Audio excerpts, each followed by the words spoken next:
বিসমিল্লাহির রহমানির রহিম। প্রিয় দেশবাসী, আসসালামু আলাইকুম। আমি সামিউর প্রধান প্রজাতন্ত্রের একজন জ্যেষ্ঠ নাগরিক হিসাবে বলছি।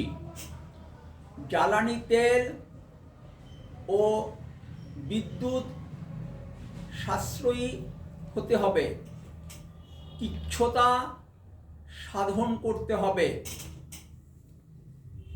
আমাদেরকে কঠোর পদক্ষেপ গ্রহণ করতে হবে। যেসব গাড়ির নাম্বার প্লেটে বেজোড় সংখ্যা আছে, সেসব গাড়িকে বেজোড় দিনে অর্থাৎ 1, 3, 5, 7, 9 ইত্যাদি তারিখে চলতে দিতে হবে। আর যেসব গাড়ির নাম্বার প্লেটে জোড় সংখ্যা আছে, সেসব গাড়িকে জোড় তারিখে অর্থাৎ 2, 4, 6, 8 তারিখে চলতে দিতে হবে। সরকারি কর্মকর্তাদেরকে বাসে করে অফিসে আনা নেওয়া করতে হবে।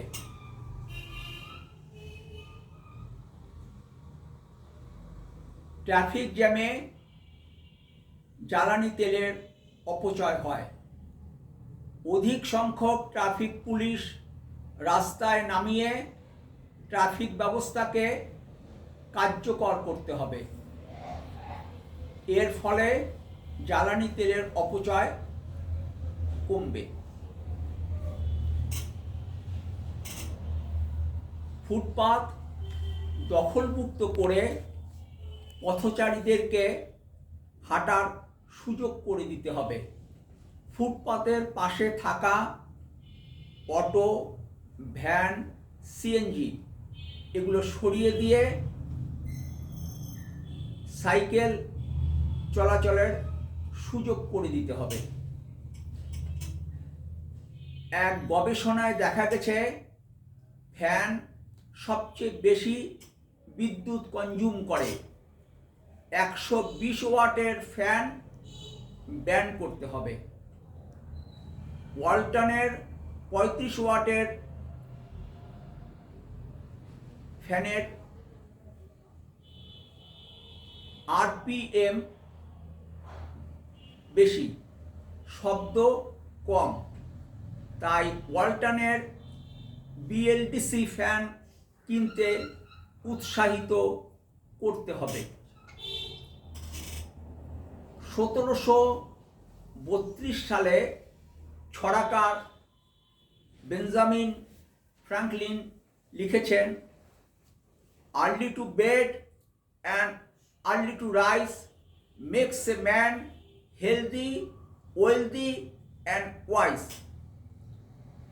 একজন মানুষকে 6-7 ঘন্টা ঘুমাতে হয়। আমরা যদি রাত 10টার মধ্যে ঘুমিয়ে পড়ি এবং 7 ঘন্টা পর ভোর 5টায় ঘুম থেকে উঠে ফজরের নামাজ পড়ি, সূরা জুম্মার আয়াত অনুযায়ী নামাজ শেষে জমিনে ছড়িয়ে পড়ি এবং আল্লাহর অনুগ্রহ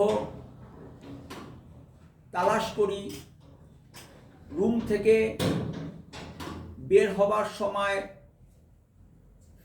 লাইট ফ্যান অফ করি, ইলেকট্রিক বৈদ্যুতিক মোটরের ওভারফ্লো হলে সঙ্গে সঙ্গে সুইচ বন্ধ করি এবং ঘড়ি দেখে গিজার অন অফ করি। তাহলে বিদ্যুতের সাশ্রয় হবে এবং জ্বালানি তেলের সংকট কেটে যাবে। ভালো থাকবেন। সম্ভব হলে দেশ পরিচালনার নীতি ও পদ্ধতির পরিবর্তন নিয়ে কথা বলতে রাজনীতির আড্ডাখানা বলে পরিচিত রহমতে রাব্বানা ও রুম্মানে বেড়াতে আসবেন। ফিয়ামানিল্লাহ, আল্লাহ হাফেজ। বাংলাদেশ জিন্দাবাদ।